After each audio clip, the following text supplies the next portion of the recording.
Okay. Hello, everybody. Whoever all is here. Oops, turn that off.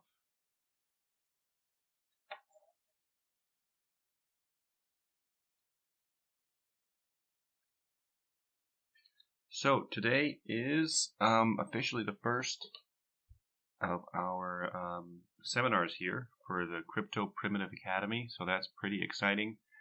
My sound should be better than the last seminar, and my resolution should be too. The frame rate went down a little bit, but that should be okay for the development focus that we'll have. So for the last seminar, seminar 0, I called it, we installed MetaMask and we got some Ropsten Ether. And then if you wanted to, you could have gotten some mainnet Ether as well, although I don't even know if we'll use that. But in any case, so today we're going to go through and we're going to design some super simple contracts. I mean, they aren't even going to be that interesting because the goal of this seminar is primarily going to be to give a sort of a tour of all of the tools that I typically use. So let's just jump right into it. We're going to start. Well, first of all, I want to make some points about this MetaMask.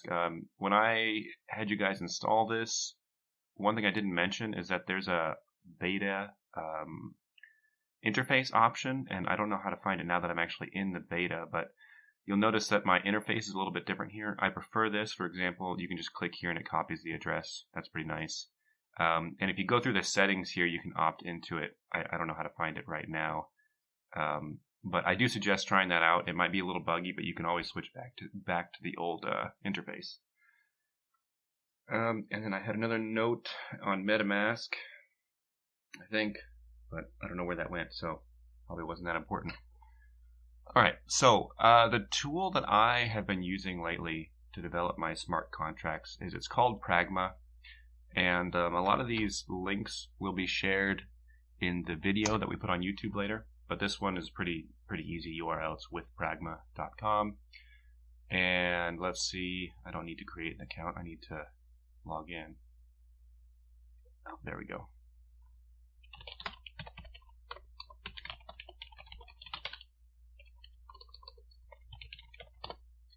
Hopefully that's the right password. There it is. Say, look, I have a, oh, that's not mine. That's some beginner stuff.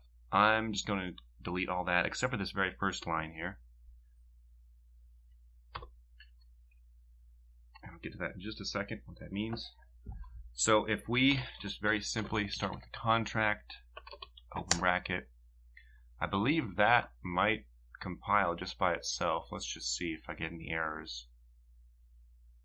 Oh, I have to put a name. So we'll just say dummy contract. I just want to see if this compiles. I'd like to start with the simplest possible contract, which won't really do anything. Okay, so that compiles.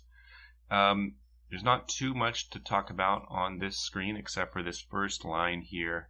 This just specifies the compiler version of Solidity. So if you go over here, you can see there's lots of different compiler versions we can choose.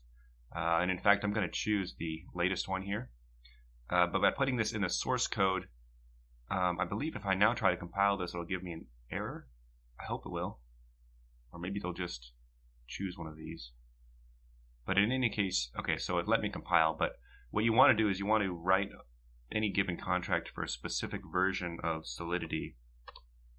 And this Pragma Solidity caret and then the number here lets you specify in the source code directly what version you're using, which is good practice. Okay, so every smart contract that you're going to design, it starts with a contract keyword, and this is pretty much, I mean, it's almost just the class keyword from like C++. The only difference is that when you make a contract, you're actually defining something that can then be deployed as its own entity on the Ethereum network as at a given address. And so just like in a C++ contract, you can have you can have some members. So we can say uint, that stands for unsigned integer, give it a name, number, whatever. And And you can also have some functions. So we could say, oh, let's see here. Now I'm blanking. Let me just look at my own source code here. I always have to have some reference. I forget the most basic stuff. Okay, it is function. It just didn't light up. Kind of weirded me out. So say function, do stuff, and then once again you can have some arguments there. You can do some stuff with it.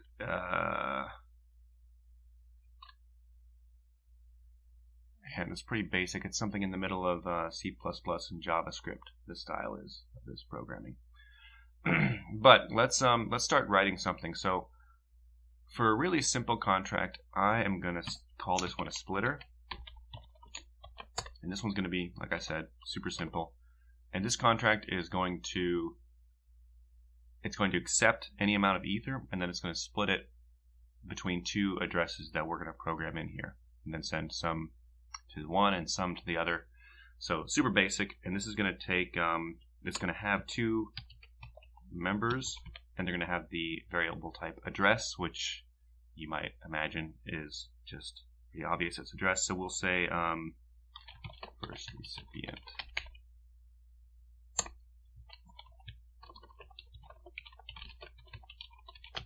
And for now, we're just going to hard code these in here. If we were really focused on making something useful, we'd probably want to make it more general and have some methods for setting these to different addresses. But for now, I'm going to hard code them in. And I'm going to use my MetaMask here. So in the previous seminar, we set up another account. I'm actually going to set up a third account just so I can have two recipients and one sender. So let's see here, create account, name it Bob or something. Okay. Now I'm going to copy this, put it here. There's Bob. And then, in fact, just to make this just easier to debug, I'm just going to say Bob. Then I'm going to take my other guy, test other, copy the address here, and then put that here. So let's just make sure that compiles. It should. Syntax error. Oh, that's because there's no 2.5 yet. There's only a 2.4. Okay. And a note here, I'm clicking compile. I could click deploy if I wanted to, and that would compile it and then actually deploy it onto the onto Ethereum to be used by anyone. But we're not going to do that until it's actually completed here. Okay, so we have these two addresses. Now let's make a function that someone can call and actually use this contract. We're just going to call it split ether, and we'll start it like that. Now we will talk more about a lot of the keywords I'm about to use here, but what I'm going to do here is I'm going to say that it is external, and I'm going to say it's payable. And just real quick, external means that it can be called by other contracts and only other contracts. I think by putting this in here now I cannot call this from within the same contract. There's other ones you can use here. You can say internal, and you could say public, and you could say private. They all have slightly different meanings, but we'll get into that maybe next week or maybe even later in this this seminar, depending on how the time flies. And then payable is a keyword that you need to put with any function that you want to be able to accept Ether.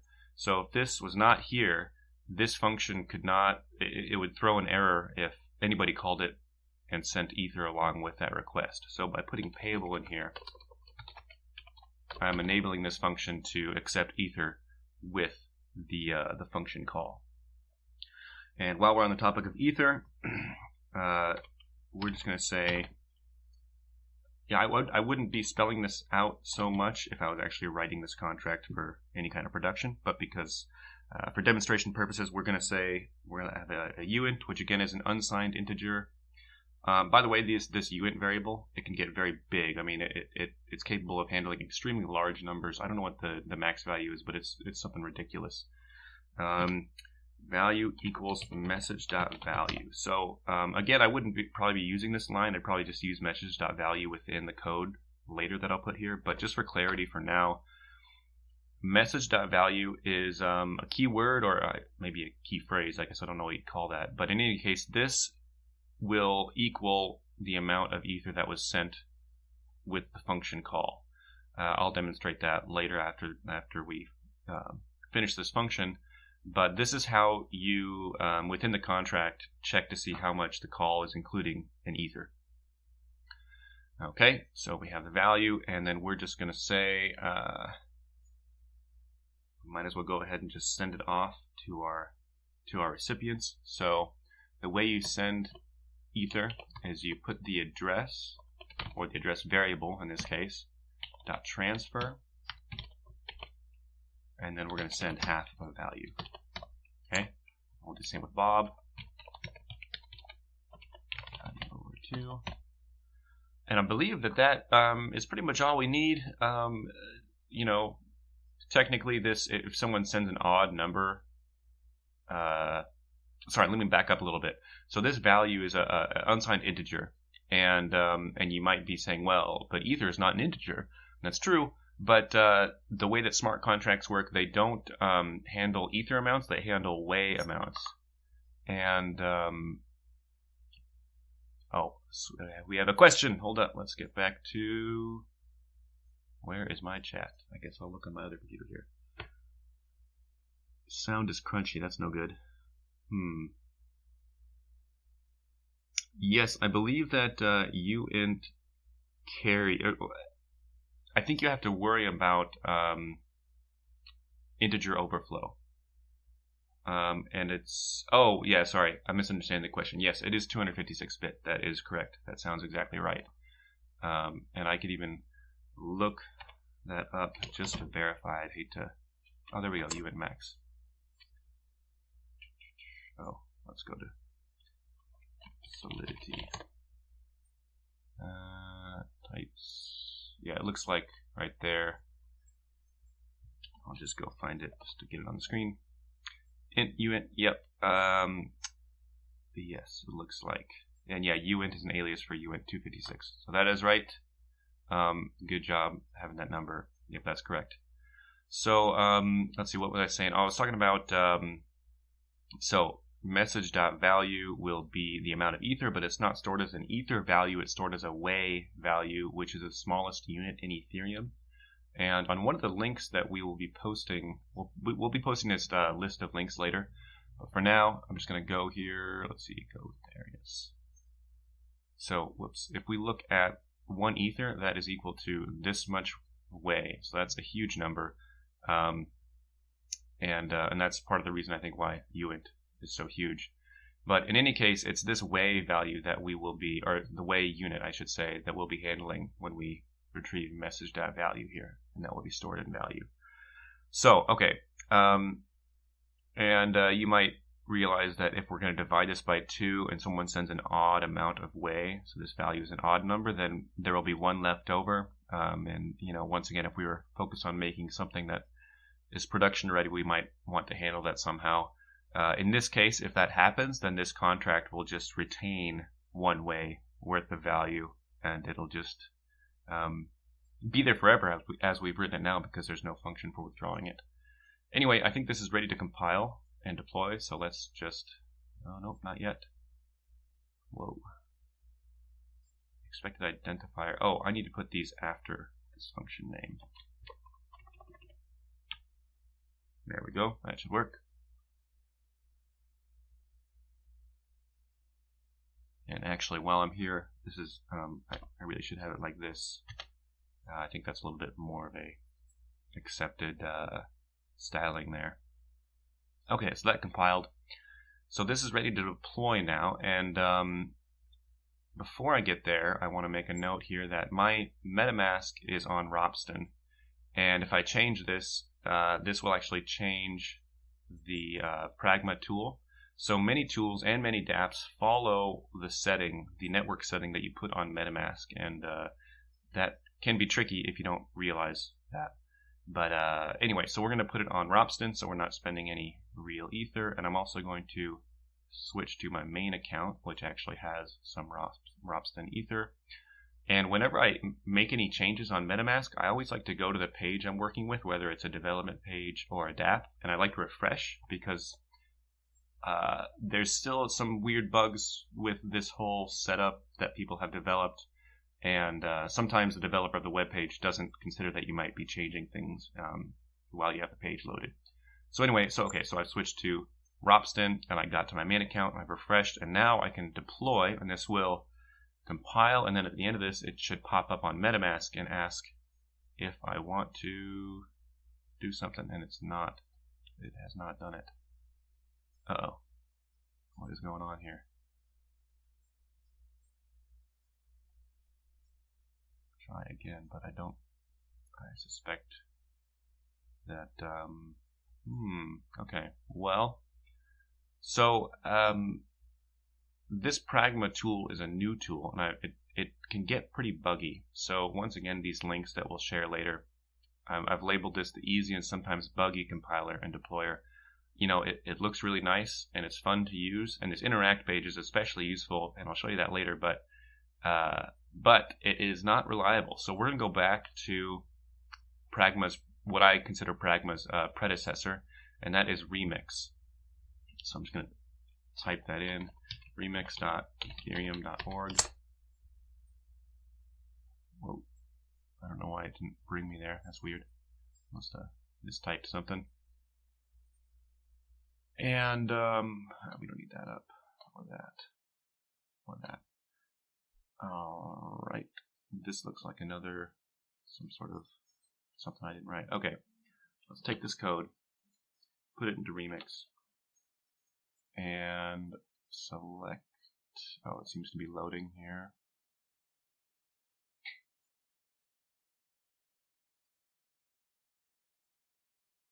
Don't know why that's not working.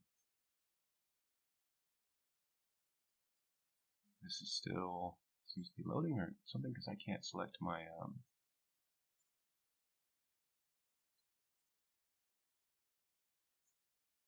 still thinks this is weird, man. It's giving me errors for ballots. Huh. This is just weird. Oh, it's because it's called ballot up here. That's okay. It's giving me some warnings, but those are not errors, so... Oh, okay. So, as I said, this Remix is not easy to use, and it's kind of confusing. One of the confusing things is it doesn't really tell me that it compiled successfully, but it did, and the reason I know that is because Splitter is shown up here, and I can look at the details of this. And this Remix, there's a lot of steps to using this, so one thing we can do, if we go to run, it should already be over here. So here I can deploy. And one nice thing about Remix is you can deploy it if you change the environment to JavaScript VM. And then it gives you a bunch of accounts here that this is not linked to MetaMask anymore. So we can sort of ignore MetaMask. This is just going to, get out of there. This is just going to launch into a JavaScript VM with these fake accounts. And what's nice about that is you can test it without having to wait for blocks to mine. So let's do that. So now we have a splitter contract here. We have a function called split ether. And again, a bit of a confusing interface, but if we want to call this function and we want to send a value with it, in Remix's interface here, we have to specify it up here, how much we want to send in a unit. So let's see here. And now a problem also is that because this is going to be going in the VM, it's going to send it to our addresses, but only in the VM. So I won't really see it up here. So I suppose instead of doing the VM, let's do the injected Web3, and that's MetaMask. Okay, so now we can see our list of accounts here. And let's just double check. So that's 0xC83. That should be one of mine up here. It doesn't show it all. It's kind of annoying how much that is. I wish I could see the folder. It just lets me copy it. Well, the last of it is F946, which is the same as here. Okay, so once again, let's deploy, and now it's going to bring up MetaMask because this is going to be interacting with the real Ropsten testnet. I can go to confirm. We can look at the gas fee if we want. And creation pending, and we can go look at Etherscan to actually watch this go. While we're waiting here, I'll talk a little bit about Etherscan. Etherscan is just a centralized website, but it's pretty well trusted, and it has a lot of really great utility for Ethereum. I mean, first of all, if you just go to the main Etherscan web page, and right now we're on the Ropsten Etherscan, so it's only looking at the test network, but it works the same either way. It just is looking at different data. We can see all the blocks that are mined. If we wanted to, we could look at each of these blocks. We could look at the list of transactions in a block, and because this is the Ropsten network, it's going to be a little weird. So there's like tons of that's really weird. There's tons of these transactions sending from one address to another. Only one ether. Odd indeed. In any case, Etherscan is pretty cool, pretty useful. And now this has mined. It says success. So let's go back. So now this, and there we go. So now this has shown up here. And this is a real contract now deployed on the test network. And we can say, if we look at the 2 here, contract has been created. So now we can look at this contract, both we can look at it on Etherscan, and we can also manipulate it here via Remix.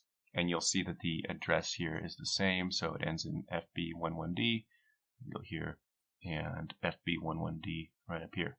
So this is the same thing, and that's the transaction that created it. Let's see. So let's test this out a little bit. So again, when I click this split ether, and I have to be careful to actually tell it how much I'm going to send here. Later, when we create interfaces, Web3 interfaces to contracts, the interface is going to be what makes a lot of this default. So our interface would be smart enough to either ask the user for how much value they want, or it would know already how much to send. In any case, let's send it.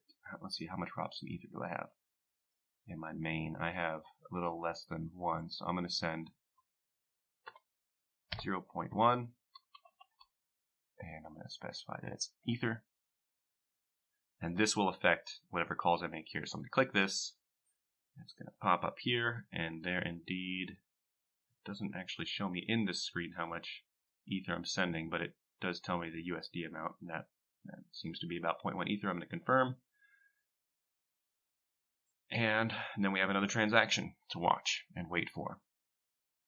And if I don't have any bugs, this should now execute this code here. And this code is, text is really small, so it will take the value.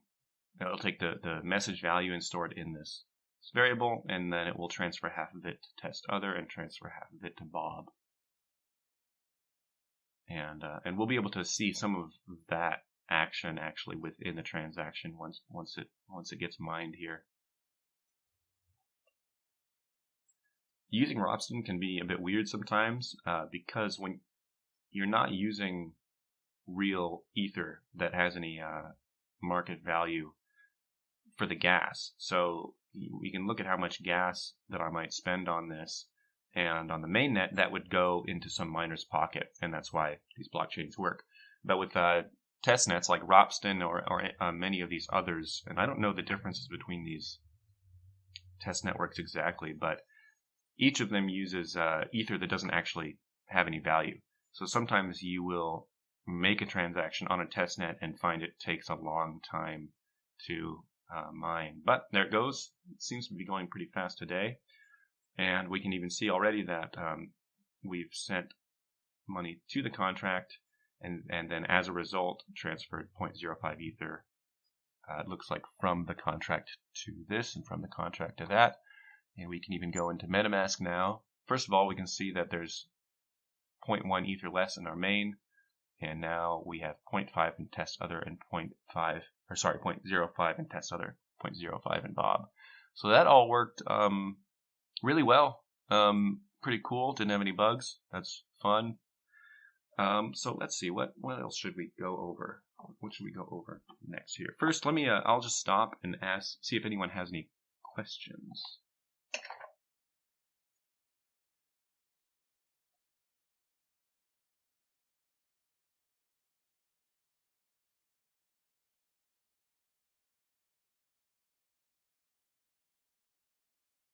Okay, I'll give it just a couple more seconds, see if anyone has any questions, and if not, I'll move on.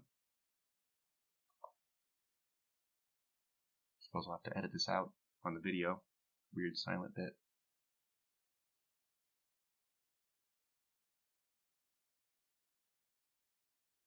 All right. One more thing we can go over while we're right here is this transaction. If we click on internal transactions, we can see specifically the transfers here.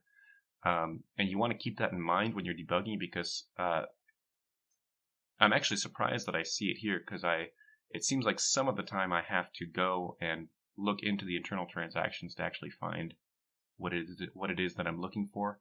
And I believe here is also where you'll find, if you call a contract and that contract calls another contract and so on, you'll have to look into the internal transactions to really see that the full history of that activity. All right, that's good. So that's the splitter contract. Let's see. I have another contract that I can do.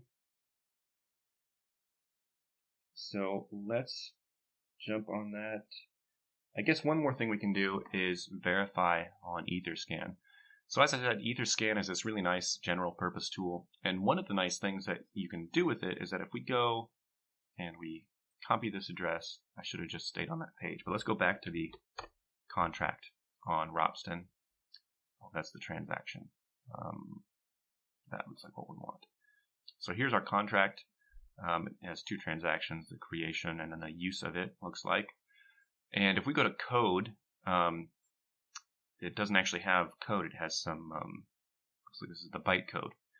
And there's a link here, verify and publish your contract source code today. That's a really useful thing to do if you want to make anything that's going to be production, because it lets people actually look at the code that you want to publish or that you're using on your contract. There's a little bit of a misconception, I think, with Ethereum, and that is that the contract source code is transparently for anyone to see. It's uploaded onto Ethereum, and that's not quite true.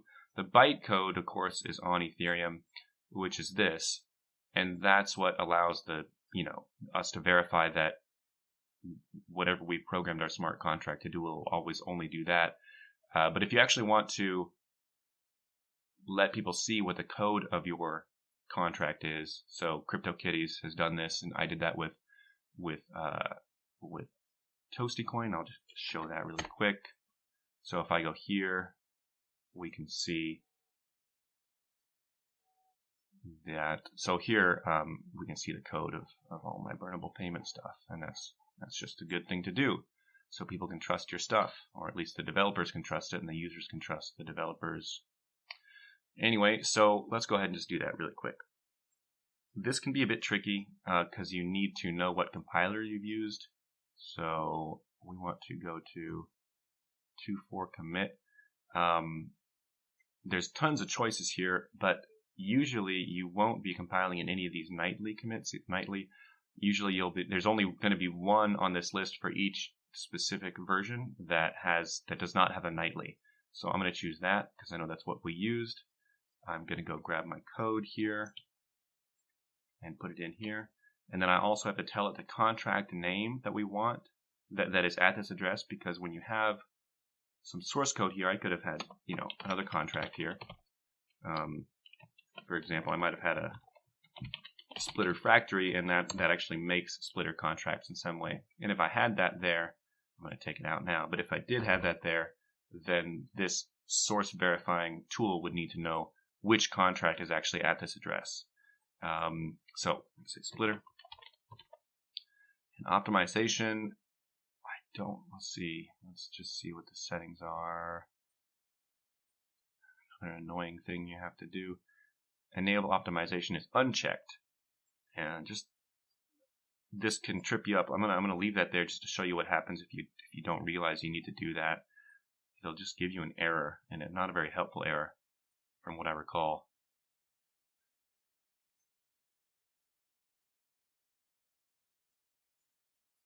Yep, it does not match, and it doesn't really tell you much more. Oh, hey, that's new. So this is a new thing.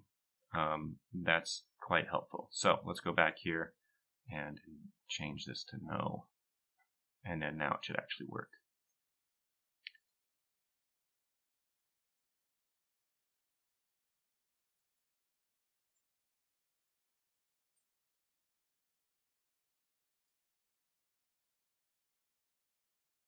Oh, and the brew has put a nice link in the chat talking about the difference between different testnets. I'll have to check that out, and we'll include that in the links below the video as well. Okay, so this has successfully verified. So now let's just back all the way up to back again. So now we're back at the page on Etherscan for my contract. And usually it'll load into this page as what we saw at first. And now we have a little nice green check mark by the code, and we can click that, and there it shows anyone the code there, as well as the ABI, which we'll be using that later when we're making interfaces for this. But that is pretty much, I think, the full, I would say, cycle of developing the smart contract part of the dApp. We can use Pragma or Remix. I don't know what is up with Pragma right now. It's a shame because I really like this tool when it works. But Remix is a really dependable, if kind of difficult to understand and difficult to use tool. I mean, it was the first of its kind, so I don't really blame them at all. And if it wasn't for Remix, we probably wouldn't even have Pragma today. But in any case, the first step is to find one of these. I always use the online compilers. There's different IDEs. I know that Gianluca in the Slack said that he's interested in making some videos on the other IDEs that people use that are desktop based. But in any case, you put your code into here, you compile it, and you deploy it. And deploying is what actually puts it on the network. And then you test it, you verify the source code, and then at that point you can move on to actually making a better interface. And now one of the things that's nice today that is sort of a more recent development is there's a lot of choices online that you can actually interact with the contract right away. So here, let's see, connect with MetaMask. Yes. Okay.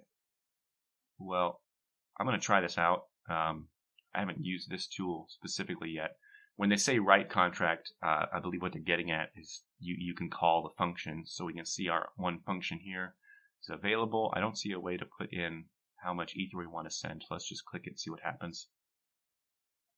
Yeah, and indeed it does not let us choose an amount to put in. So that's not really useful for us. What I have used for a long time is MyEtherWallet, and that would be, David, if you want to put that link into the links document, that would be good.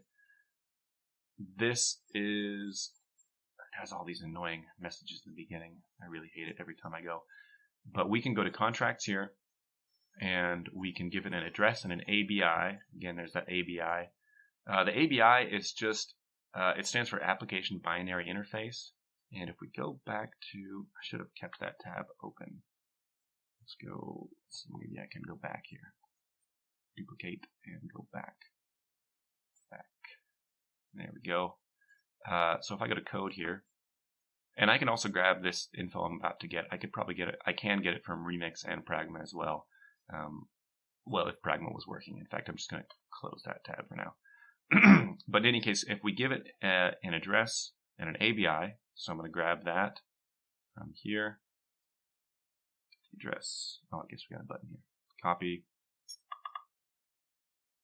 Paste. Oops, that didn't work. Paste. I'll get to the question in just 2 seconds, and then we're gonna copy the ABI, okay, and paste that here. And if we go to access, now we can. It's just yet another tool to directly access smart contracts. When I first made the burnable payment, this is how I offered it to people. I said the contract is out there. Here's the ABI and the address, and then people were able to go to MyEtherWallet and use it. And so I'll get into that in just a second. But we have a question. Let's see. Yeah, so someone wants to explain Lecom 5 MetaMask's role. I do talk about it at episode 0, but I'll just go over it real quick again. So MetaMask is a wallet, first of all, but it's specifically a wallet that lives in your browser and it acts as the way that dApps communicate with Ethereum. So when I went to Remix here and I went to run this environment, injected Web3, this would not be working if I didn't have MetaMask. So MetaMask is what allows, I could have used this tool to compile and write code. That would have been fine. But once I get to this point where I actually want to deploy this on Ropsten, that is only possible because I have MetaMask installed. And in fact, not only do I need MetaMask installed, I would have needed some amount of Ether. Even on the Ropsten test, I would have had to have the Ropsten test Ether, and that's why I have this very 0.99 is because I spent a little bit on the gas to actually deploy the contract. You need to pay to have the contract deployed, and so that's what MetaMask does. It holds your Ether, and it communicates with the blockchain, and it just really bridges that gap in a really effective way. And the nice thing about MetaMask, from a developer standpoint, is that you can be pretty assured that any user who's interested in dApps today will have MetaMask installed, and they'll have Ether on it if they've used any dApp before. So as a developer, you can sort of forget about solving that problem for yourself, knowing that there's an easy solution out there that a lot of users have, and if they don't have it, it's very easy for them to go get. So that's my quick answer. I hope that's enough for now. Yep. Cool. So let's see. Where was I? I was talking about MyEtherWallet. I don't need to go through and use this, but it's just another way that you can test the contract. And MyEtherWallet, just like Etherscan, they're just centralized websites that their whole purpose is to interact with Ethereum in I guess I would say, in a very general way, and that you can use it with any contract, but in a way it's very specific. So Ropsten's specific uses that you can, or sorry, not Ropsten, but Etherscan's specific uses that you can monitor it. You get a lot of information. MyEtherWallet's specific use is it's sort of a general purpose utility. You can see all these tools up here. But one of the things that I've used it for a long time is you can access any contract and call the functions that are on there. So I can go to split Ether if I want. One of the nice things about MyEtherWallet is you can use a lot of these different things. I'm going to choose MetaMask, but I also have a Ledger wallet. It's really nice that you can actually directly use your Ledger to interact with these smart contracts in this way. And you can even use a private key, which I was doing that, in the early days when I just wanted to get started very quickly. If you don't have MetaMask, or if you don't want to install it for some reason, this is a nice way to go around that. You use MyEtherWallet, you get your identifying information here, then you can just use a straight up private key if you want to do it that way. Of course, be careful using straight up private key, as it says it's not a secure way to. There's lots of ways to mess yourself up if you're using a private key directly. All right, so I don't know if I really need to use MetaMask. We've already tried the splitter function. I guess I could just show you how this interface works. And here's asking how much I want to send. So if I wanted to do it again, I could do 0.1. A nice thing about MyEtherWallet is you can set the gas limit. And I don't know if I want to get into the mechanics of gas limits right now, but the gist of it is that if you don't give a function in a contract enough gas, it will fail to execute because it was more complicated than the gas that you've given it. Most other tools are pretty good these days at automatically determining how much gas you need. But if you run into those issues and there's some bug with it, it's always failing because it's not giving it enough gas, you can come here. And when I use this before, I would always, as a rule of thumb, double or triple it. So I would change this to a 6. Whoops, to 6. I'd go generate. and then it goes back to a 2 for some reason. That's been a bug that's always there. So I changed it to a 6 again, generate again, and then I can go here. Yes, I'm sure. And I'm not going to confirm. I don't really need to test it again, but that would call the same function that we've already called. And I guess I will confirm. I mean, it's a test net. Why not? It's not like this money is real. So once again, we can look at it on Etherscan. Sometimes when you look at a transaction, right after you send it, it'll give you this worrying message saying we're unable to locate this transaction hash. But if you give it a second refresh, usually it will show up eventually. And I don't know what exactly explains the lag here. It might depend on the tool. MyEtherWallet might have some sort of, queue of transactions, and maybe this is Etherscan has a node that's not watching the same place on the network that MyEtherWallet is broadcasting on. But anyway, this should show up here soon. I guess we'll leave that open for now and come back to it later. All right, so let's see. What else do we got going on here? Maybe I should start before these seminars. I could put up a sort of a roadmap for the episodes. You guys know what's coming up. Let's see. We went over the conversion tool, or at least mentioned it. Internal transactions, MetaMask, Robston, Splitter, be verified. We can go over debugging a little bit, and that's one of the nice things that I still use Remix for over Pragma. So even if Pragma was working, one of the things I like using Remix for is this debug feature. So if we go to the debugger, and let's see here, what's an easier way to do this? Oh, here, we can just click debug on this.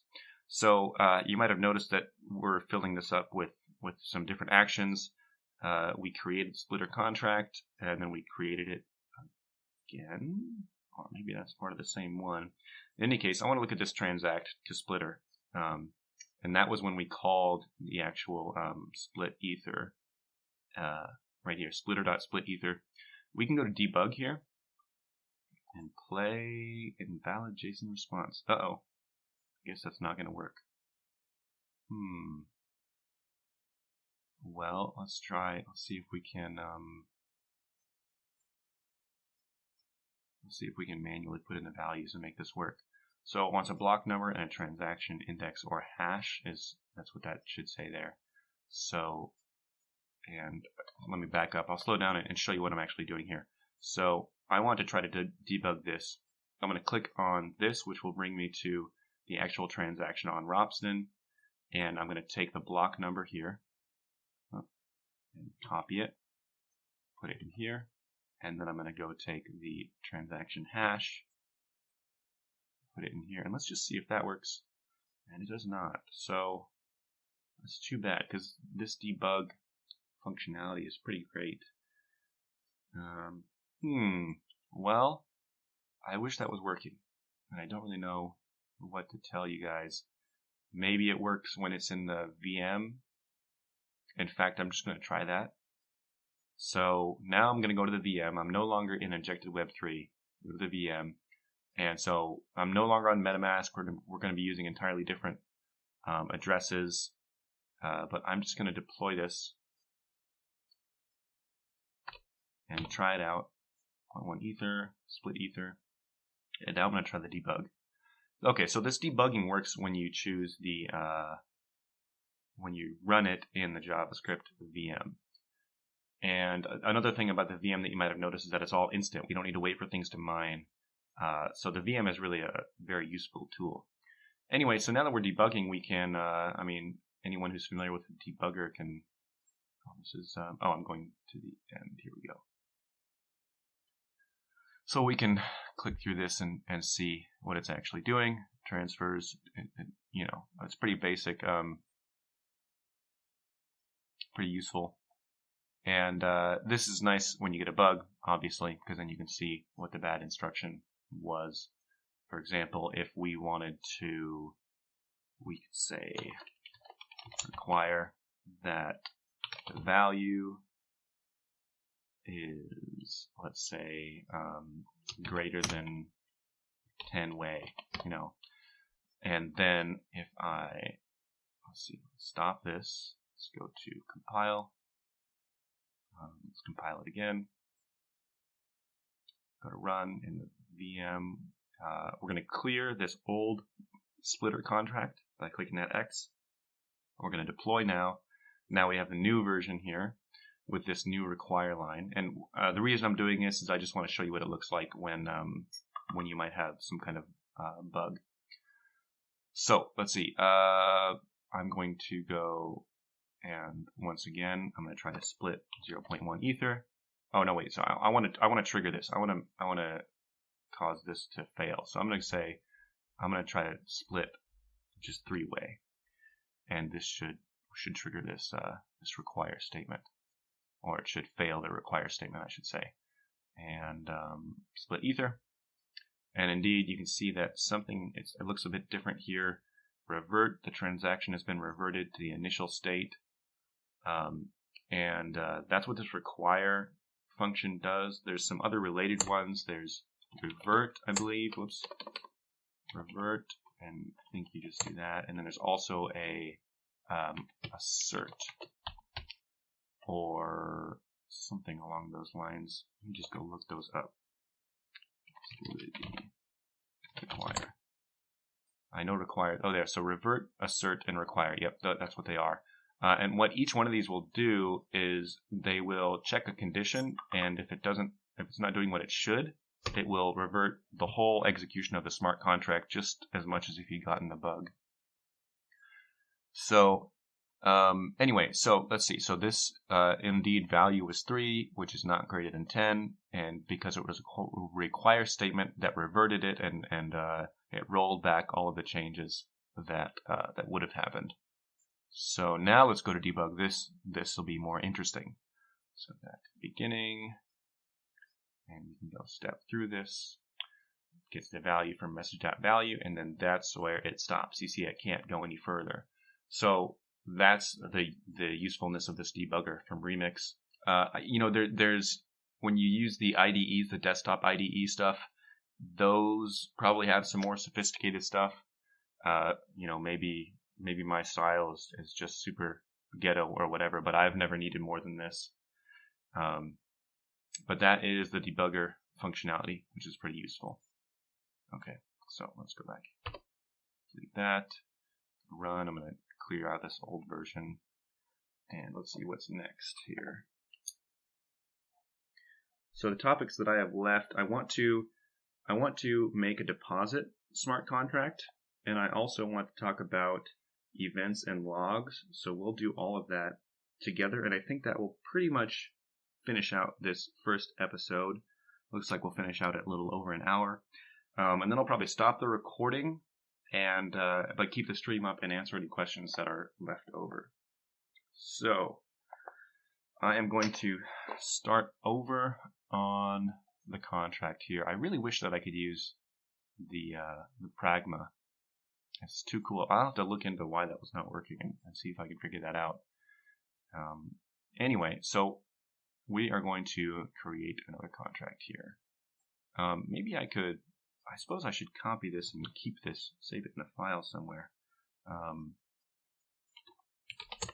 So that way I can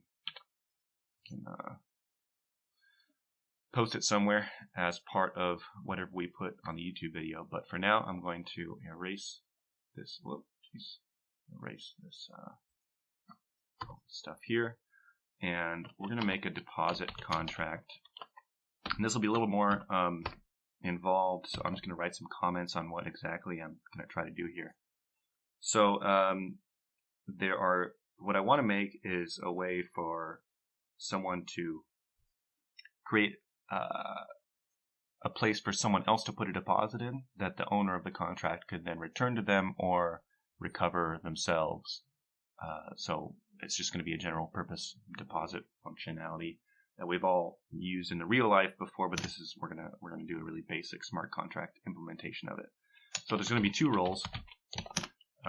One is I guess what would you call them, I guess the deposit holder,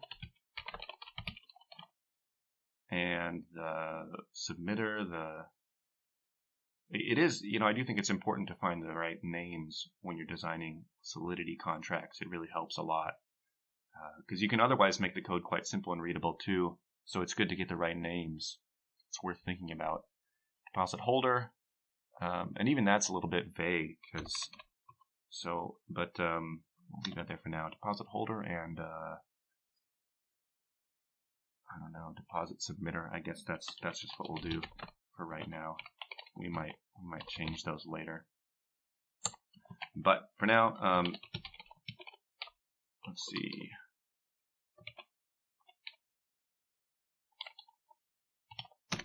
Let's see the deposit submitter. Some ether in, and otherwise has no control contract, and then deposit holder can choose to, let's see, what would you call it? But what I'm trying to get at is the deposit holder can choose to take the deposit himself, or you can choose to return it to the deposit submitter. Just trying to think of a good word for what that action would be when he withdraws it. I suppose confiscate would be good, if I can spell that. Confiscate,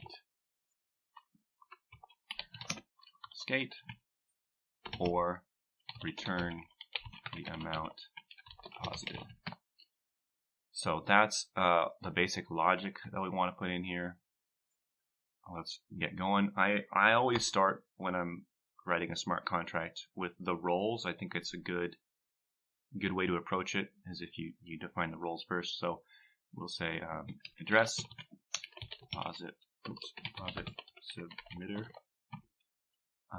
and we will just address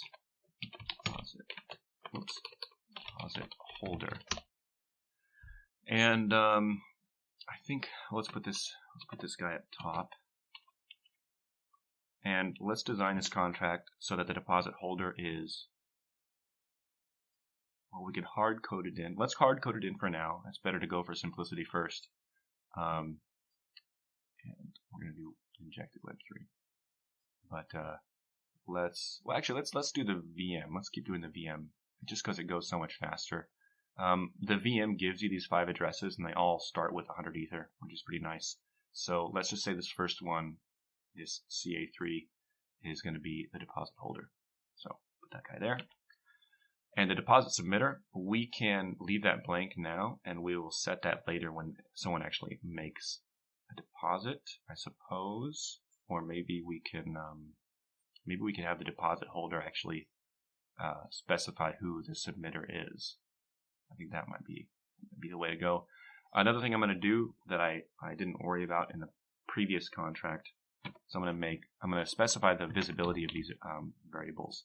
So this will be, let's see, constant. I think that is good. And this one will be public. And I'm just going to look up the difference between those two exactly. Let's see. This will be, I think,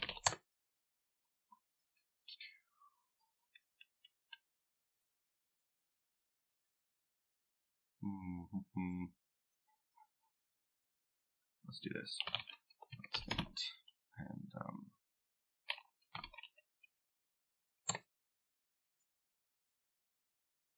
I think constant. I'm not sure if constant can only be a function keyword.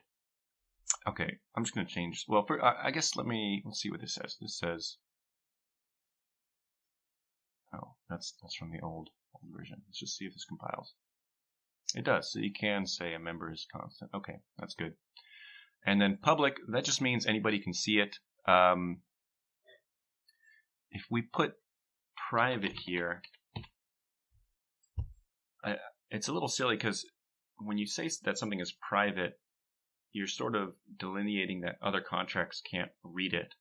But the silly part is that nothing in a blockchain is actually private. I mean, as soon as we put any kind of value in this, it is on the blockchain that's not encrypted, and anybody can really go and get that. I don't know if it's easy. I don't know if you might have to go find a specific tool to do it, but it's certainly not impossible. So I consider whether you're calling something private or public, just keep in mind that private doesn't actually really keep it private. It's more of almost more expressive than it is enforcing anything. So in any case, let's put public back there, and let's think about what functions we want to put in here before actually defining any of them. So the way that I'm thinking about this, and actually I guess I'll go add this to the comments first. I'm going to move this up here, and I'm going to say deposit. Oh no, wait, I didn't mean to do that. I should keep it like that. I want to say, wait a minute, submitter, holder. That is what I want to do. Oh my goodness. So confused, guys. Sorry. Let's redo that. This goes up here. Okay. Deposit holder can must specify the deposit submitter on construction.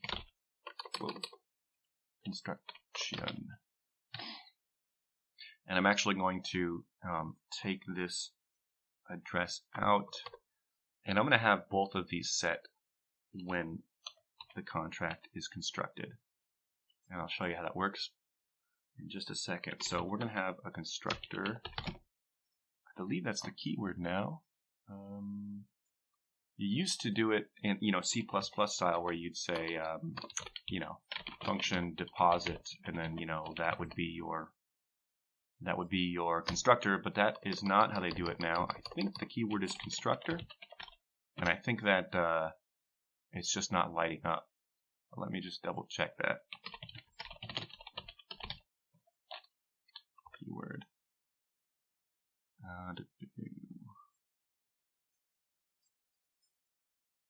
Constructor, yep, okay. Okay, so constructor, I guess it doesn't need a name, if I understand this correctly, if I remember correctly. And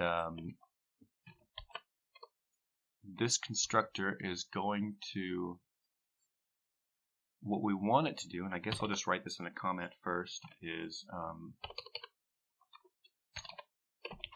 constructor will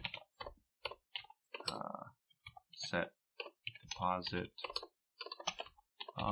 holder as message.sender, and that's the person who's calling this function. So whoever is creating this, they'll automatically get set as the deposit holder, and takes as an argument the intended deposit submitter.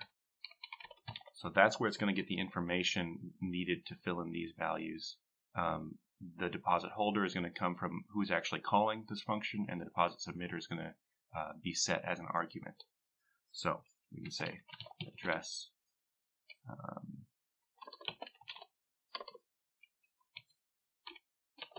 submitter. And this is a personal style choice that I've made. Whenever I have roles that will rarely or will never change, for example, the deposit holder, I like to capitalize the first letter. I don't know if anyone else is doing that, but it makes sense to me, sort of in the same way that it makes sense to capitalize proper nouns. So, if this was just my name, for example, you would capitalize that because it's a specific person. And to me, when you have a specific role that does specific things in the smart contract, I think that's worth capitalizing. Almost in the same way that you'd capitalize a class, just because it's a very specific thing with specific behavior, and there's only one of them usually. So in any case, okay, let's get some logic here. I think I will define a constructor first before moving on to the other functions. Okay, let's see here. So first, let's set the deposit holder, or sorry, the deposit submitter. I should really reverse the order of these. I like to keep the order consistent too. So, I keep confusing these though. deposit holder. There's something that's confusing my brain about that word. I should really maybe change that later. I'm not going to do it for now. But I guess my point that I want to make here, this is misspelled, is that I like to mention things in the same order for smart contracts. So here I'm talking about the deposit holder first, and I'm talking about him first because he's, in a way, he's set first. He's the primary, and he's almost the owner of the contract. And then this deposit submitter is dependent on what the deposit holder does within this constructor. So I like to keep those orderings consistent. Anyway, so constructor. So the first thing we can do is say that deposit holder equals message.sender. So far we've gone over two, I suppose they're keywords or special variables in Solidity. And again, those are message.value, which says how much value is in the message call. And then we have now message.sender, which is going to be an address of whichever address is calling the smart contract. So that's that. And then we're going to say deposit submitter equals our argument there. So let's, I think this is a good time to stop and test and just make sure that that works. With these smart contracts, I find it's best to test as soon as you can. So even though this doesn't really do anything yet, I mean, not anything functional anyway, if we run this and we construct it, then we should find that these each have the correct addresses. So let's compile. Got an error. Oh, dep-so-it. I misspelled again. Dep-so-it holder. Deposit holder. There we go. Oh, and there's two T's now. Okay. Compile again. I find Remix, these warnings, I so often ignore them. I mean, I don't ignore them, but I usually don't resolve a lot of them. No visibility specified. Okay, that, I mean, it's defaulting to public.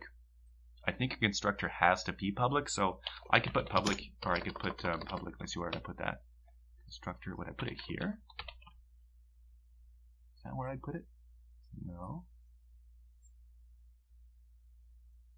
Where would I put that? Maybe I put it. Oh, I think I put it after the parentheses. Like this. I believe that's what it wants me to do. Yeah. But I'm not going to do that because I think that is a little too verbose. I mean, the constructor it always has to be public anyway, and I don't think there's really a good reason to put public in there other than to satisfy this compiler. But it's just a warning, so I'm going to leave it in there and say that's good enough. Okay, so this is compiled. So now I'm going to go to run, and once again we're going to stay in the VM for now. And let's see here.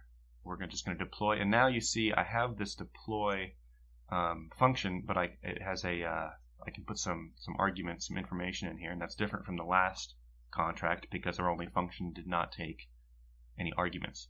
So we're going to put the address in here, and we are going to make, see, it's asking for the deposit submitter. We want the deposit submitter. Let's make it this second guy. And an easy way to get his address is to select him, click on copy, and then make sure you go back to the one that you want to actually call the function from. I always forget that. Well, almost always. I guess I didn't this time. But, okay. Now we're going to put that in here. Just like that. And we don't need to send any money with this. So let's click on deploy. And there we go. So that was a constructor. We now have an object here. And if we go look down here, it doesn't give us any errors, which is good. We could debug it if we wanted to. But now we just want to check and make sure that these have the right addresses. So when they are, let me just back up a little bit. These public keywords, one of the nice things about them is it automatically generates a getter. So these are appearing as functions, and in a way they are functions, even though there's no functions here we've defined. When we call a member public, so the Solidity compiler, maybe it's a compiler, I don't know what exactly is doing this, but a getter is automatically generated for each public variable that we have. So we click this, it's going to call the getter, and there's our address, for deposit holder. So that should be equal to our first guy here. And indeed it seems to be. That's cool. And deposit submitter should be our second guy, which ends in C160C, just like this guy. So cool, that's working so far. So that's nice. I'm just going to stop for maybe a minute or so and see if anyone has any questions. The next thing that we will be doing is we're going to probably fill in the names of the rest of the functions. There's probably just 2 or 3 more, and then we'll start defining the behaviors of those functions. Got 6 viewers on the stream. That's pretty cool. That's nice, although I'm probably one of them. David the mod is probably another one. I don't count. David counts. So that's maybe 5 viewers. Big shout out to David doing the moderator stuff. That's real nice. I didn't even think about that until like this previous weekend. I'm still new to the streaming thing, so that was nice. I'll also take this time to say if anyone on the stream wants to help out with moderation on this, that would be great.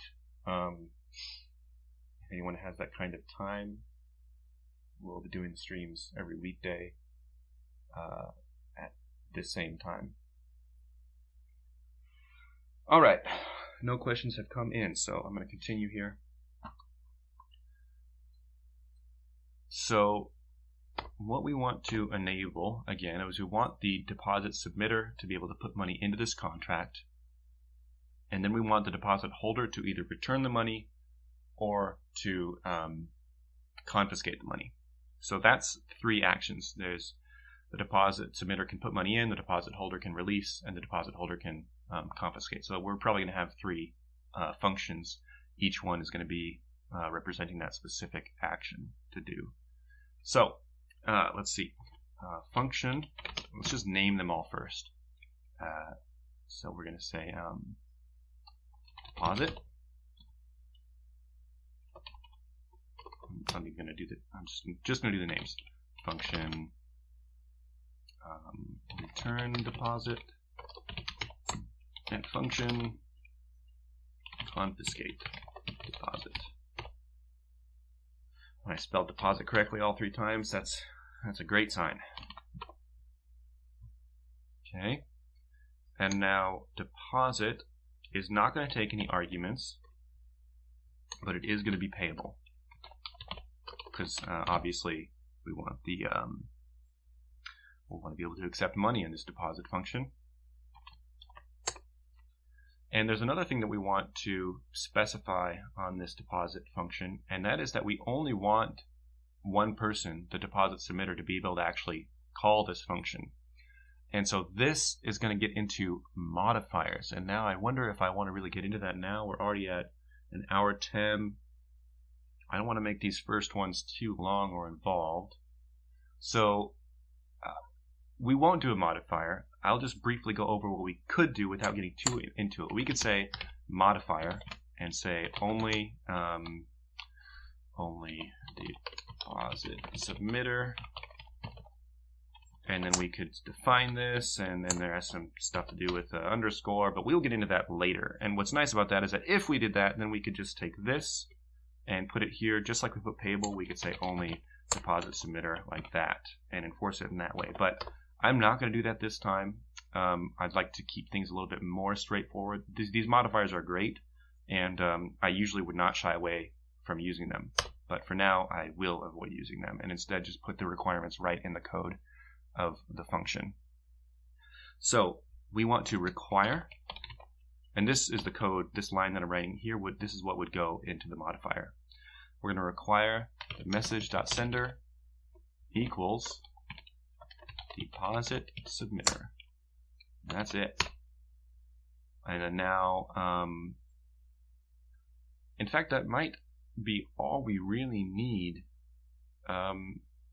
depending on what we want this deposit function to be, or sorry, deposit contract to be used for. And I'm actually going to pause here. I'm going to make this deposit manager. That's a little clearer. depending on what we want this contract to do, we might also want to say, some sort of balance variable equals message.value. But it's actually not necessary a lot of the time, because at any point you can, at any time in this contract, we can say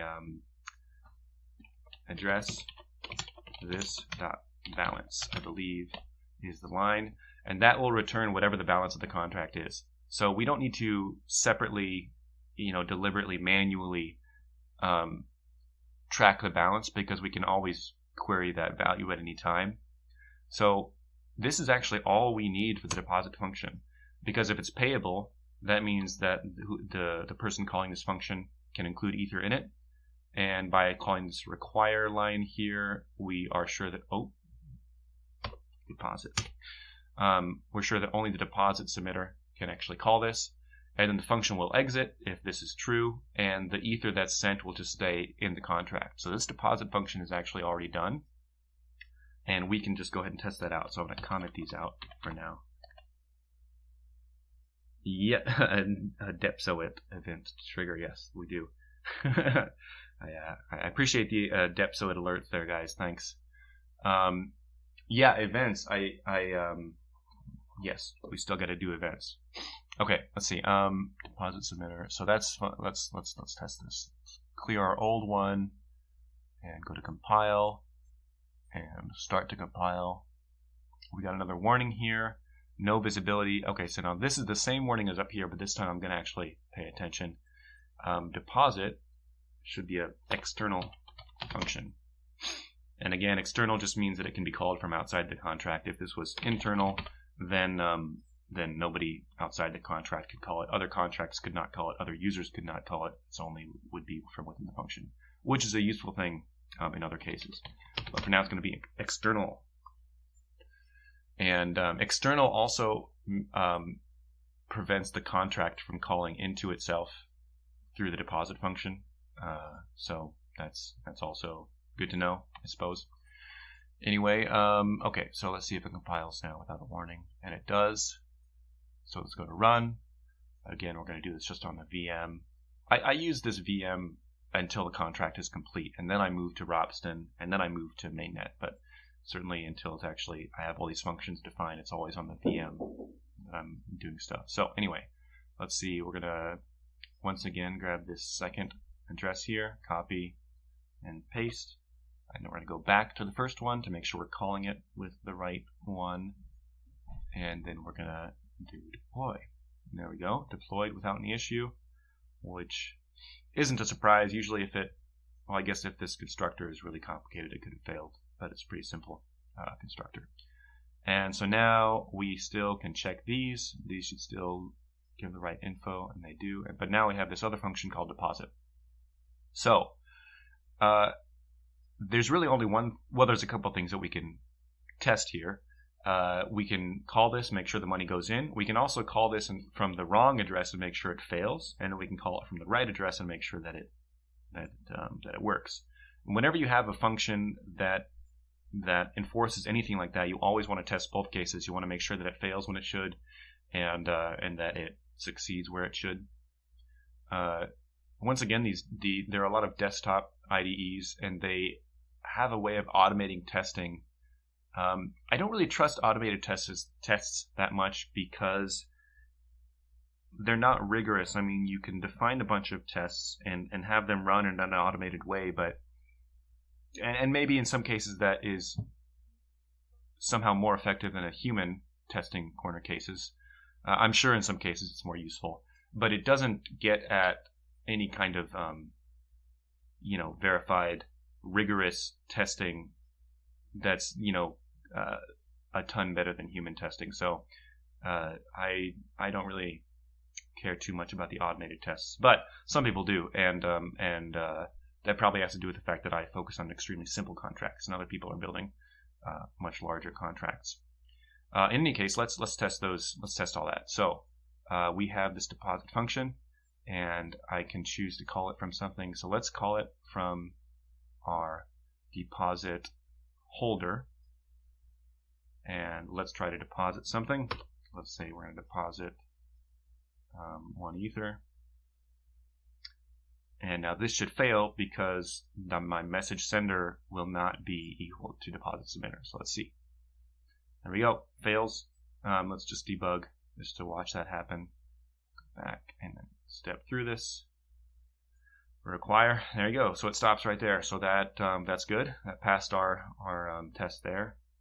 And then now let's go to run again. And now let's do the same thing, but let's call it from this guy, which is the correct one. Deposit. Oh, except well, I didn't have a value in there, so I believe it deposited 0. That's another thing you got to worry about. This value here resets all the time. So that did go through, but we deposited 0, so that's not going to change anything. So let's change this to a 1. Deposit went through correctly, and now let's see here. How do we check the address balance in this VM? I'm actually not sure about that. Of course, we could have a code. We could have some line in here that does something with the address. But I'm not sure how to look at the balance through this interface. It should be nice if it was here somewhere. We can maybe click this arrow. This will tell us something, but we can see that the value that's how much was sent with the transaction. I don't know if we can directly see that the address has the Ether in there. If we were using injected Web3, then we could go on Etherscan and see it. But since we're using the VM, and since this interface doesn't have, it looks like, unless I'm missing something. Oh, the account drop down shows the balance. Yes, but that's of the, whoops, that doesn't have the balance of the contract. This is showing the balances of the people, but not the contract.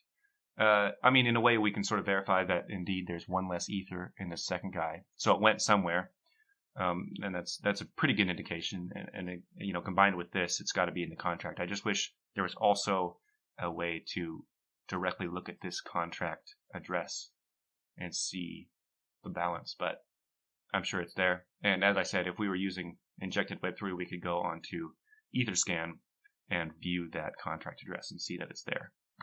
And maybe we'll do that. We will be moving on to do that after we get this more complete. But I think that's a good enough test for now. So we seem to be able to deposit stuff into the contract. So let's close this. Whoops, that's not what I wanted to do. I wanted to minimize that. Okay, so let's get these functions going now. And I'm going to develop these side by side because they're sort of going to be doing very similar things.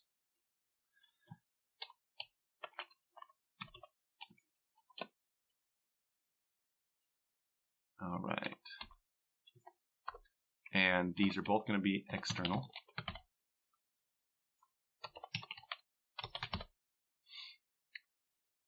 And they are not going to be payable. We don't want to accept any money. These are just commands.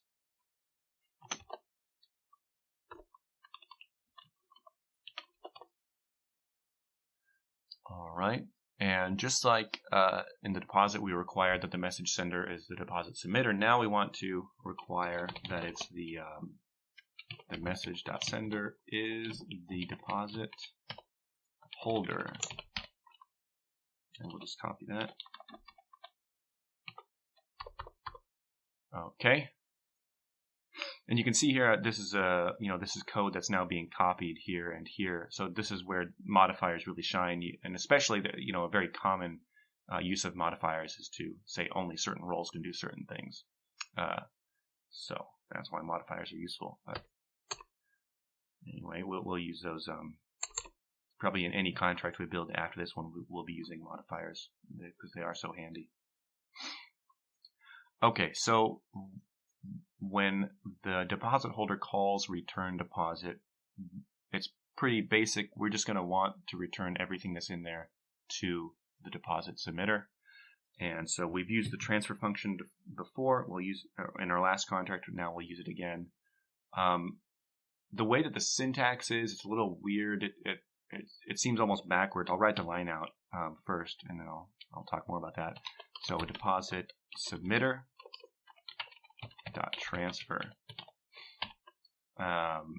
and then we want to do, I guess I'm going to do this in 2 lines just to be a little bit clearer. The total balance of the contract is this balance. You used to be able to write that as just this.balance, which I preferred, but you can't do that anymore. Now you have to basically cast the this keyword into an address, which probably makes the language more consistent.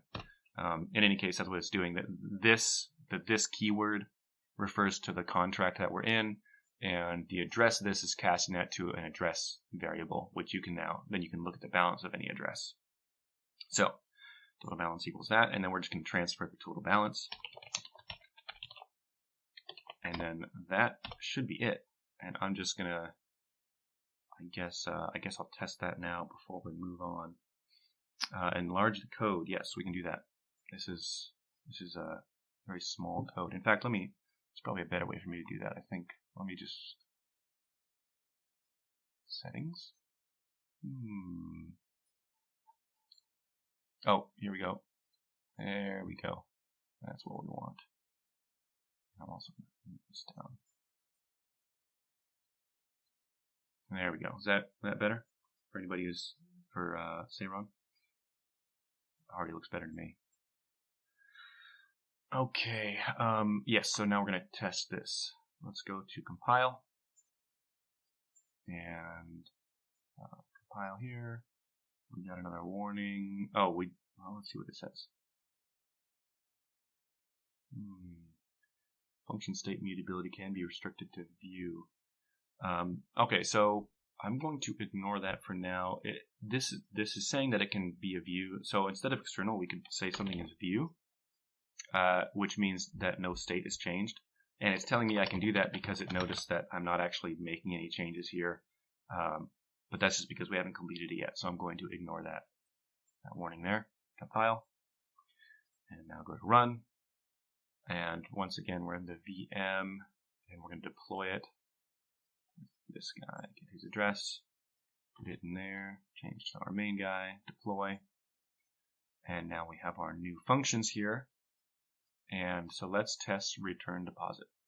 And to do that, we have to deposit first. Whoops. So let's go to our depositor. That's what it should be called, the depositor. That's an easier thing. Maybe I'll make that change here in a second. But okay, so we've changed to our second guy here, and we're going to deposit 1 Ether. Call deposit, and there it goes. And indeed, we see that the amount has gone there. I guess I can enlarge. I'm just going to enlarge all this because this is all probably kind of hard to read on a laptop, and then maybe make this a bit smaller here. That way you can read this stuff over here as well. And then maybe move this up a bit. Well, we don't need that right now. Okay, anyway, let's see here. So yeah, so now we have 1 less Ether in our second guy, and our contract should now have that Ether inside it. So now, once again, we want to test to make sure that this fails when it should fail first. So we'll keep this second guy selected, and we'll try to return deposit. And go here, scroll down, and indeed it failed. Let's go debug and go back to the beginning and step through this. So function return deposit. Oh, I don't know why it goes up there. Total balance, require. I don't know why it highlighted that. You know, this debugger hops around in weird ways that I don't understand. It might have something to do with initializing variables. But in any case, this fails, doesn't go any further forward. That's great. That's what we want. So let's go now to our main guy. And now let's try to return deposit. And this should complete successfully. There it goes. Seems like it did. And now if we look at our balances, there we go. So he has his Ether back. So that's pretty cool. Our deposit contract already can accept Ether and it can return it. And now the only thing left to do is enable our deposit holder to actually confiscate that. So we're pretty much almost done. And then after we complete these, we'll add in some events and talk briefly about that. I'm looking at the time. I don't want to run this too long, this initial first seminar. But Okay, this should be pretty easy now. So in fact, I'll just copy this and modify these 2 lines. So again, we get the total balance, and this time the only thing we're going to change is that we're just going to transfer it to the deposit holder. So simple, it's almost even not worth testing, but we'll just go ahead and test it anyway. So once again, I cleared that out of here. I'm going to go to compile, start compile, and that warning went away because we're doing something now. Go to run. We're going to take our second address here, copy it, put it in, select our first guy, call deploy, there it is. And then once again, we're going to go to our second guy and deposit 1 Ether. There it is. And then now we're going to go to our first guy and call confiscate deposit. And there we go. It seems to go effectively. And now my main address has almost 101 Ether. And this guy has lost on the Ether because he lost. I don't know what he did to piss off the deposit holder, but something made him mad, I guess. Anyway, so that all works. So we have a functional contract now. And now we want to put some events in there. I don't want to spend too much talking about events, but it is important in this episode because it's important to know how to look for events and how they interact with all these tools that we're using. And I'm going to go see if Pragma can work with something, that we've already, if we've already deployed something. So if we go to contracts, oh, look at that. I've already got some stuff on there. So I can add existing contract. So once again, I need the address and the ABI, and then it wants me to name it as well. I guess I'm getting ahead of myself here. Let me just back up out of that. We're going to add the events in here, and then later we'll go to Pragma to actually look at the events and Etherscan as well. We'll view the events from a few different angles here. Just a brief explanation. An event you define up here. Usually people define them in between the variables and the methods. You define it sort of like you define a function signature, but there's no body, there's no code that goes with it. So let's see. They're deposited. I'm just going to make events for any of the notable things that have happened here. Amount.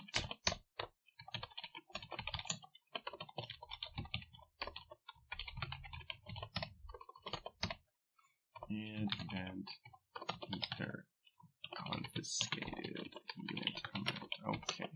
That's all we need. I mean, now we've defined our events. That's all we need to do. And then the second half of the work we need to do is actually evoke the events when necessary. So here we'll say, how do you, let's see, it's not evoke, it's, what is the keyword? Solidity events. Oh, emit, it just showed up on the autocomplete there. Emit. Emit, Ether deposited.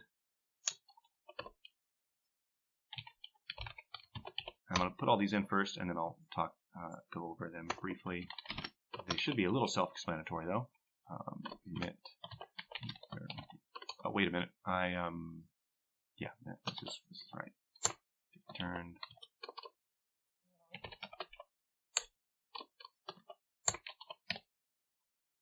And I'll just copy that. Okay, so for any of these events, you tell it what arguments you want to include in the event, and then when you emit it, you have to supply that value, and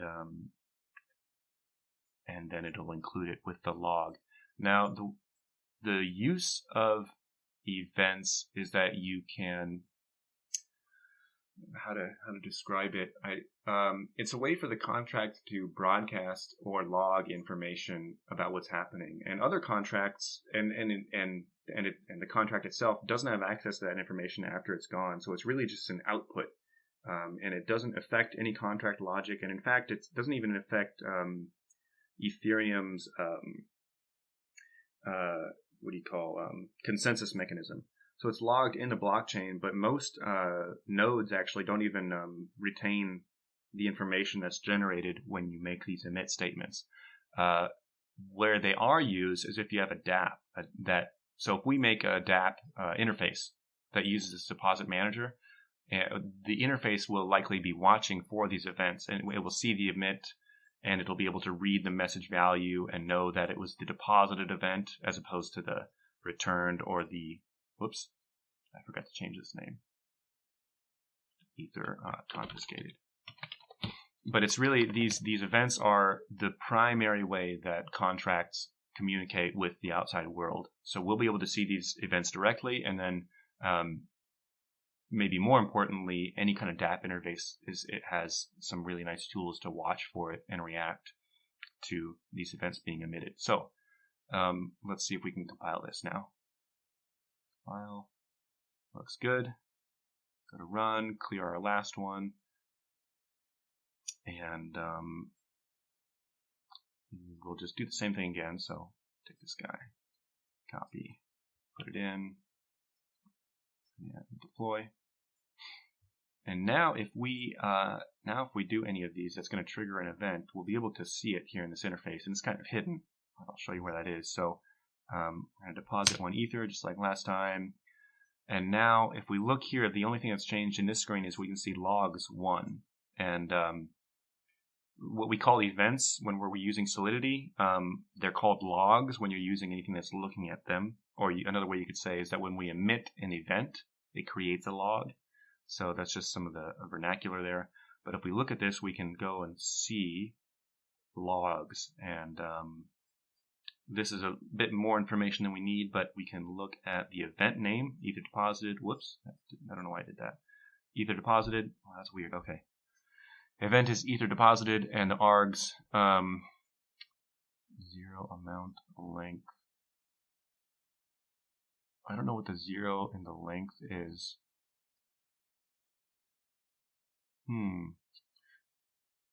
But there's our amount arg right there, our amount argument. I don't know what the 0 in the length is. That might be some sort of descriptor for the event itself that is used to unwrap it.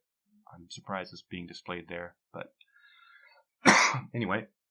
Oh, I think this is the index of the log, perhaps. So if we had emitted several logs in one call, maybe this would be iterating for each log.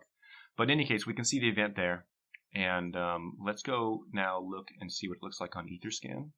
Oh, except that we're in a VM, so we can't. Okay, so I am going to let's see, clear this. I'm going to go to injected Web3. So now we're going to actually deploy this on Ropsten itself, and do the same type of stuff. Now we're going to get our addresses from MetaMask because I want to actually be using these addresses now. So I'm going to switch to my test other and copy that and go back to my main, and then I'm going to paste my test other address in there, and then I'm going to say 0.1. Oh wait, I don't need to put any in to deploy it. Okay, now I'm going to deploy. And now it's going to go through MetaMask, and it's using my main to deploy this contract. We can confirm. And we're waiting. While we're waiting on this, I wonder if...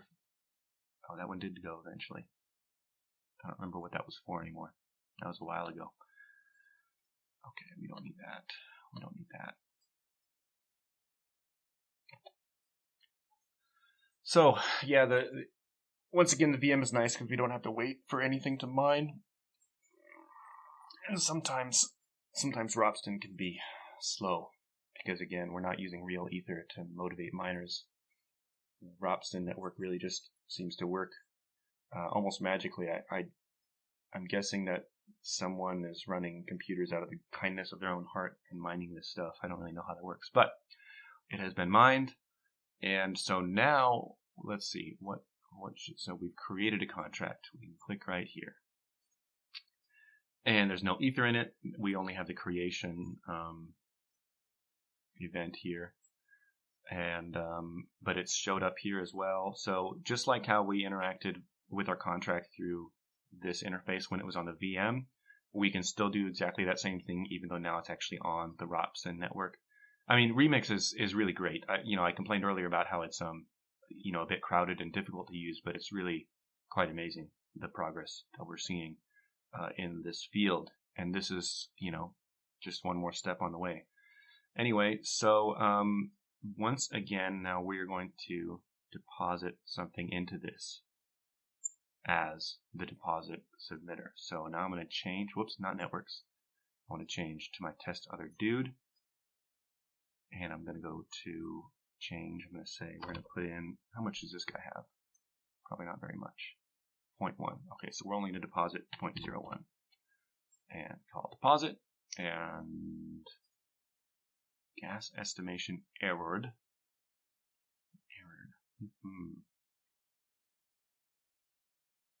The transaction execution will likely fail. Sometimes when I get a message like this, it's because it would trigger some error in the solidity, in the contract, I should say. So I'm going to cancel and make sure that I'm going to send with the right address. Okay, let's go look here. Let's go. I guess let's go back here. Let's look at these variables and make sure they're what we think they should be. So the deposit submitter should be this guy, my test other. Ends in 1164, and indeed it does. So I should be able to call the deposit function with a certain amount of ether and have that work. Okay, well I'm going to go ahead and if we want to, we could go in here and actually change these gas limit numbers, and I might have to do that. But for now, I'm just going to see if it works as it is. And once again, we get an Etherscan URL to watch here. And wait.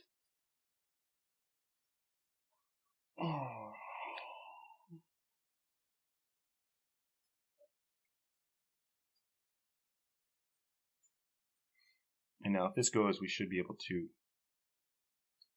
look at the event on Etherscan.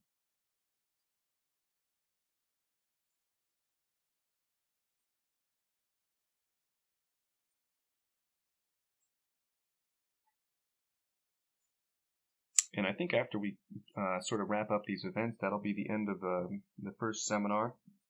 There's not much else to really go over.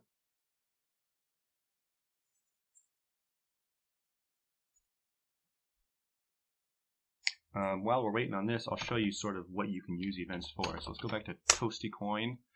If you go to any of these burnable payments, let's go to, I'm on Ropsten. Let's go to one of the real ones. I'm going to change my MetaMask to go to main.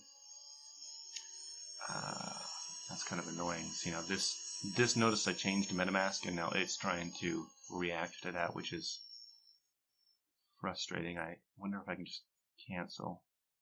Okay. Hopefully it doesn't introduce weird bugs later. But anyway, so now that I'm on mainnet, I can go through these. Let's click on one of these that worked quite well. This one worked pretty well. So loading event log. When this loads, this will have loaded entirely from emitted events. Hopefully it does not take too long here. As I say here, it can take up to a minute or two on slower connections. That's because MetaMask has to connect to third-party nodes. And oh, there it goes. Okay, so each one of these things that's happening here is actually an event emitted by the burnable payment contract, and this is the kind of cool stuff that you can do with the events. So here I had a payer statement event, and the argument was this string here. And here I had a deposit. I'll see a deposit event, and the arguments were 0.03 or 0.3 ether. Whoops, and the person who submitted it, and then this Toasty Coin interface got the information from that event, and then constructed this more human readable version of it. Put the block number and the time that it was done. So you can use these events when you're designing an interface to actually sort of create this narrative that really kind of spells out how the whole thing went. So that's what you can use. Well, that's what events are used for. Let's see if this. Oh, it failed. Cancelled. Well, that explains why we were getting that gas, or that error earlier. So, okay, let's see if we can debug this. So we want the block number.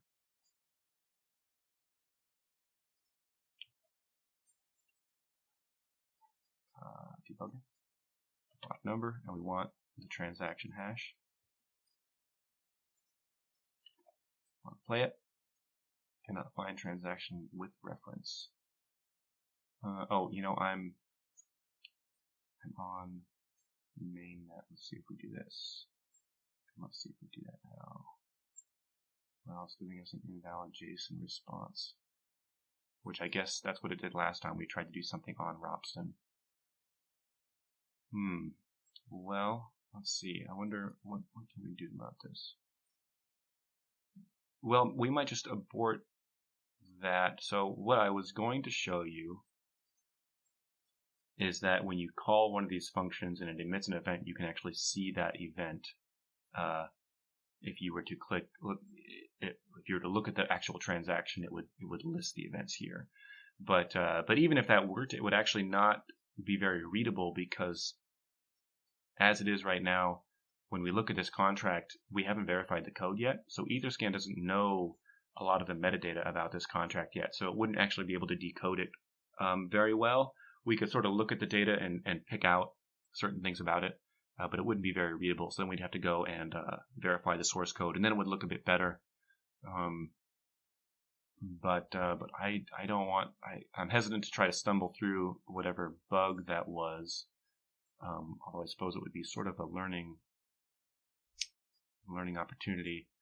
But without that debugger working, I don't know why it's not working. I would hate to just stumble around here for a bit. And we're already at an hour and 43, so I think that we will call it there. I was able to show you guys the event here, and in theory, if we had an event that was emitted, I guess what I can do is I can go to a Toasty Coin transaction and show you how that will look on Etherscan. I'll just do that. So once again, if we go to, let me change it back to mainnet. Reload this, and we'll choose this one, and let's take this address. And that's the address of the burnable payment. Let's go to Etherscan, and notice now we're at the regular Etherscan, not Robson, because we're looking at a real burnable payment now. And here are the transactions. We can look at the internal transactions. Well, hold on, let's see here. Let's just click on this one. So here, input data, I'm looking, oh, here we go, event logs 1. And so that's one of the event logs, and this burnable payment does not have a verified source code because they're generated automatically, and I don't know of an automatic way to generate or to verify source code through Etherscan. But this is what it would look like, and I believe that if you verify the source code for a given contract, it'll be a bit clearer. But you can see, like, this is a bunch of zeros and a 20, and that's a bunch of zeros and a 31. So I bet one of these is a number. And let's just look here.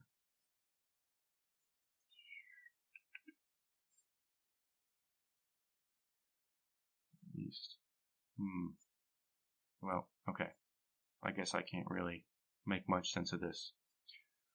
I'm going to call it there for the seminar. I'm going to go ahead and stop recording. So this will be the end of the YouTube video. Unless anyone has any questions I'd like to ask real quick that should be included in the video, I'll give it a minute or so while we look through this trippiness here. That's so trippy.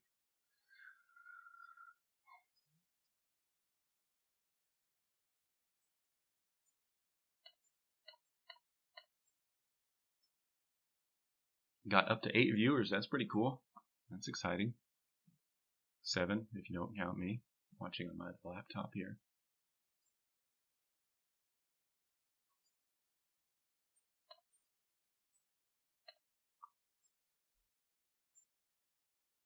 All right, I'm going to stop the video. Probably edit out that last bit too.